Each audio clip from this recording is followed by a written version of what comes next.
પહેલે ભજન ભેલા કરેલા ખરી આ ભૂમિકા અને શ્રદ્ધા નિષ્ઠા અને એમના પરિવારમાં છે જીવન કામ કરતી બધી હસમુખભાઈ મારી શ્રદ્ધા જગદીશભાઈ અને સમગ્ર પરિવાર મારા શ્રીએ વાત કરી એમ 7 વર્ષથી આપણા ગામની અંદર આવી શોભાયાત્રા નીકળે હરોહર ના હાથ પડે પ્રસાદ લેવડા એ પરિવારને ધન્યવાદ છે ખરેખર આવું કરવું હોનું નહીં હોતું કોસ પરોણા આવે તો એ કહે આ ચોથી આયા કરેલાના ઘણા લોકોની ભાવના એવી હોય છે એટલે આપણા સંતે સરસ વાત કરી પોણી પાવે તો પોસ પુલ સાસ પીવરાવે તો 100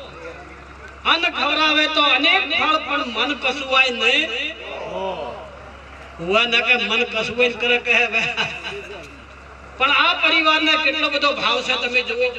સંતોના સામય્ય થાય માતાજીના સવારમાં આત્રા નીકળે રથ ઘોડાની આત્રા નીકળે છે આ ગામની અંદર શેરીએ શેરીએ માતાજીના પગલા થાય ખરેખર ધન પાયા આપણી ભૂમિકાને તીર્થધામ બનાવી દીધું કેટલા શ્રદ્ધાળુ આવીને એમની શ્રદ્ધાનું ફળનું પ્રાપ્તિ કરે છે શ્રદ્ધાનું ફળ મહાન છે હમણે આ સકુભાઈની વાત કરી હતી અમારા માવજીરામ મહારાજ પણ એમની નિષ્ઠા હતી કે વિઠ્ઠલ ભગવાનનો મારા ગમે તારે દર્શન કરવા તો ભગવાને એ પદ મેળવાયું અને ભગવાન ભગવાન થઈને આવ્યા અને સકુભાઈને યાત્રા કરાઈ એટલે આપણે પણ આ બેન દીકરીઓ એમાં આપણા ફરક નથી પણ આપણી નિષ્ઠા કોમ કરશે એમની નિષ્ઠા હતી આજે આ પ્રસંગને દીપાવવા માટે અમારા રવિયાણાથી બધાયેલા પરમ પૂજ્ય વંદનીય એવા સંત શ્રી અજમલ ભારતીજી મહારાજ આપણા ગામના મફતપુરીજી મહારાજ અહીંયા આપણા બ્રહ્મદેવ માવજીરામ મહારાજ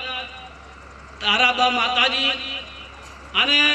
બીજા બ્રહ્મદેવો જે આચાર્યો સંતો ભક્તો વધારી આજે અમારે માળી પરિવારના આમંત્રણને માન આપી અને વધાર્યા એ બદલ ખૂબ ખૂબ ધન્યવાદ અને માળી પરિવાર મેસર ગામ આપણા બધા આયેલાનું સ્વાગત પ્રેમથી કરે છે ખરેખર ધન્યવાદ કહેવાય એટલે આપણને આજે સત્સંગ મળે છે અને નિષ્ઠા તો બરોબર ચોકી કરી અને એના ઉપર પેરા રાશે એ તો રમશે એમ કરે નહીં એ વખતમાં પૂરા દાડે નમાડો ખર્ચો તો બિલાડીના બચ્ચા રમી રહેશે એક મટકામથી પેલામ જાય અને પેલા જેને નક્કી શું કે ખરેખર મારો ભરામ અલગ ધણી છે અને આ મારા પિતાજીનું નામ લીધા બચ્ચા ના બચે ને અમારામાંથી ન નીકળે જીવતા એ વખત મને નક્કી શું કે ગમે એટલી કસોટીઓ કરી પણ એ કોઈ દાડો જોયા ડજો સતનો વિજય થાય સતની કોઈ દાડો હાર થતી સતનો વિજય એટલે આપણા સંતો કે દાદુભાઈ સતની સંગત સુખ ધારા જો કોઈ આવી મળી જાય સત્સંગમાં તો હોય જાય બહુ જડો તારા આ સતની સંગતમાં સુખ છે સુખ સતમાં છે આ સતમાં દુઃખ છે અને એટલે સતમાં સુખ રહેલું છે હવે સમો બહુ આગળ છે અને વાણી હું એક બોલું એટલે બોલો સતગુરુ મહારાજ કી આદ શક્તિ માં ભવાનીની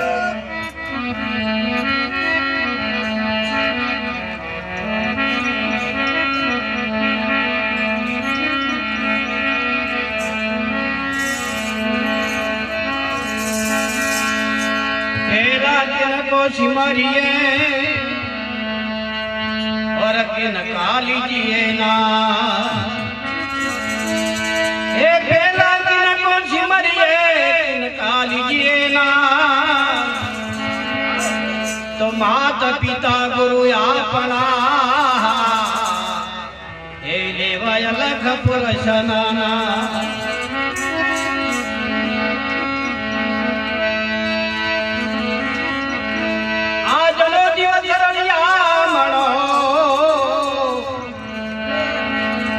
हरि गुरु संतो बधारा है कृपा जाता है गुरुदेवनी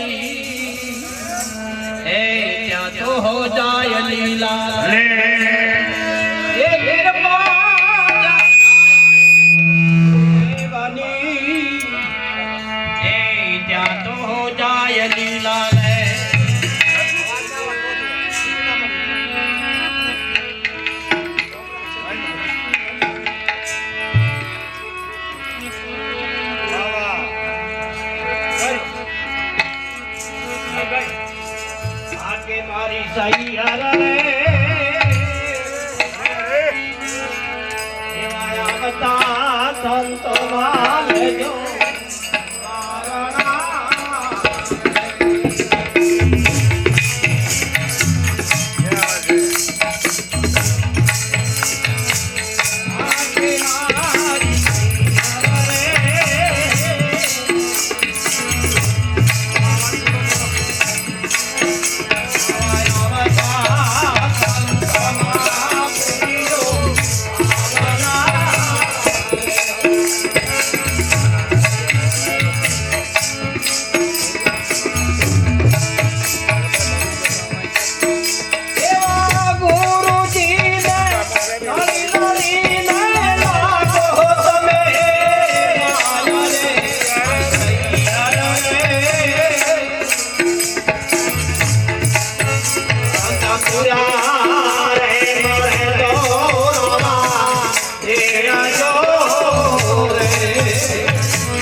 હોય છે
ભક્તિમાં ભાની મેળવીમાં મારી પરિવારની ગુરુ બ્રહ્મા ગુરુ વિષ્ણુ ગુરુ દેવો મહેશ્વર ગુરુ સાક્ષાત પરિબ્રહ્મા તસ્મૈ શ્રી ગુરુવે નમઃ તમેવ માતા ચ પિતા તમેવ બંધુ સખા તમેવ વિદ્યા તમેવ શરણં દેવ ધ્યાનં ગુરુમૂર્તિ પૂજાં ગુરુપદ મંત્રમૂલં ગુરુવાક્યં મોક્ષદં ગુરુકૃપા બોલો સદગુરુ મહારાજ કી જય હરિ ગુરુ શાસ્ત્રની જય બોલો આદિશક્તિ મેલડી માત કી જય મારી પરિવાર સનાતન ધર્મ દેશ ગામ દેવી દેવતાઓની જય નારી શક્તિની જય આજે પવિત્ર અને પુણ્યશાળી કહો થોડો પાછો આપણા મેસર ગામની મોય ધન્યવાદ છે અમારે ભક્તરાજ ખૂબ પુણ્યલ ખૂબ પ્રેમી ખૂબ સંસ્કારી જય માળી હસમુખભાઈ જગદીશભાઈ અને એમના પિતાશ્રી સમસ્ત કુટુંબ પરિવાર હંગાથે લઈ અને જે હગુવાલું શેણ સંબંધી તમામને બોલાવી અને ઘરના વગણે જે આવું સુંદર ભજન સત્સંગ મહિમાનું આયોજન કરી માતાજીની રથયાત્રા આવતીકાલે છે યજ્ઞ પણ છે આજે ભજન પણ છે ખૂબ ખૂબ ધન્યવાદ કહેવાય અમે આગળ મહારાજ શ્રીએ કીધું હાથ વર્ષથી આ યુગ ચાલ્યો આવે છે પેલે બાળકોને થોડો હલો ઓછો કરાવવાનો હો પડદાની પાછળ તો ખૂબ ધન્યવાદ કહેવાય હાથ વર્ષથી આપણે વરહમાં એક વખત કરવું હોય તો ટેહકા કરવા પડે છે આદિ ભાષા કહું એક વખત કરવું હોય તો લમણા વાળવા પડે છે પણ ધન્યવાદ છે આ કુટુંબ પરિવારને પૂજ્ય નાથજી મહારાજની અસીમ કૃપા અને માં આદ શક્તિ દેવી મેલડી માની આશીર્વાદથી આ મહિમા ચાલે જાય છે જોયું અમને હમી હોજે જાત્રાળુ ઠેઠ અમદાવાદથી આવે છે અહીંયા આપણા મેહર ગામમાં હવે તો અમારે ભજનમાં કીધું કે તમે જાગો જગતના લોકો પણ કે જાગો મેહરના લોકો મેલડી માનો ડંકો વાગે છે એવો મહિમા છે આજે આ સુંદર જેવા મંડપનું આયોજન કર્યું છે ધન્યવાદ કહેવાય આ પરિવારને તમામ જે લાભ લઈ રહ્યા છો ખૂબ ખૂબ ધન્ય અમારે આજે ખૂબ જ્ઞાની ગુણિયલ મહાપુરુષ સનાતન ધર્મ સેવા આશ્રમથી પૂજ્ય અજમલદાસજી મહારાજ આપણા જ ગામના દશરથરામજી મહારાજ માવજીભાઈ કાતરાથી પધાર્યા માવજીરામ મહારાજ આપણા મફતગીરીજી મહારાજ મારે બાઉભાઈ મહારાજ અમારે રવિયાણા ભક્ત મંડળ કોઈટા ભક્ત મંડળ કાતરા ભક્ત મંડળ અને આપણા મેહર ગામનું તો સહેજ તમામ મહાપુરુષો પધારી અહીંયા માળીનો દર્શન કરવા આજ બધા આયા છે દર્શન થાશે પણ એક વાત હૃદયમાં રાખજો પરશન ચારે થાશે માળીના દર્શન તો આ વર્ષે થાશે પણ માળીને દર્શન કરવા હોય તો દર્શનમાં તમે જોઈ શકો ને પર્શનમાં મારી તમને જોઈ શકે. હાલ તમે મારીને જોઈ શકો છો, એના સૌંદર્યને નિહાળી રહ્યા છો, એમાં લાભ લઈ રહ્યા છો, પણ મારી આપણને આશીર્વાદ ત્યારે આલશે જ્યારે આપણા ભીતરમાં એલી નિષ્ઠા હશે. ત્યારે પ્રેમ વગર ઘાત કરે કોઈ સુખી થાતો નથી. કારણ કે આ તો રીજે અને રાજ આલે, ખીજે અને ખાય, અમરાપુરથી ઉતરે દેવી ખોટું ખપર હાથ. જો તો ચોથી આઈશા દેવી, અમરાપુરથી ઉતરે દેવી ખોટું ખપર હાથ. રીજે અને રાજ આલે, ખીજે અને ખાય, ચંડમુંડને મારવા માટે આ દેવી જ્યારે સુધીને હાથમાં ત્રહુલ લઈને મોરી ચંડમુંડ નોમના બે રાક્ષસો જાતા હતા. ધાકા ધીક કરતા ઉડ્યા જાતા હતા. બચાવો બચાવો, કારણ કે ચંડમુંડ મોણસનો કોળિયો કરતા હતા. કને ખાતા હતા? નાય ભાઈ, ઉભો મોણસને પકડીને ખાઈ જાતા હતા. આવા ઈ ટાઈમમાં રાક્ષસ થઈ જા રાક્ષસ. અને જ્યારે માતાજીની કરી અર્ચનામાં મેલડીની અને તારે દેવી ચામુંડા પ્રગટ થઈ. ચામુંડા પ્રગટ થઈ જાતા આ બે રાક્ષસોને જો રહેવાનો માર્ગ ના મળ્યો. જો હતાવું માં ચીડી તારે એક મરેલું કરક પડ્યું તું, કોઈ ઢોરનું હાડ પિંજર પડ્યું તું. આ બે આમાં ફસાણા, એમાં જઈને હતાણા. હવે આ તો સોમંડા સોખામ સોખી દેવી, અને એને વિચાર કર્યો કે હવે આ કરકમાં તો મોસ અને દારૂ ભાળીને દેવી ના હે. આગળ પણ દેવી દેવતાઓને નહાડવો હોય તો શું કરતા રાક્ષસો? દારૂ ને મોસ લાવતા અને હવનના કુંડમાં નાખતા, હવન ભસ્ટ કરતા. ઋષિ મુનિઓ નાહી જાતા, દેવી દેવતાઓ વન ફોડી જાતો. આવો સમય આવતો તાણે આ એક મોસના ખોખામાં હતાણો. વાભળજો મારી પંછો, મોસના ખોખામાં હતાણા. અને જ્યારે મોસના ખોખાની અંદર માં ચામુંડા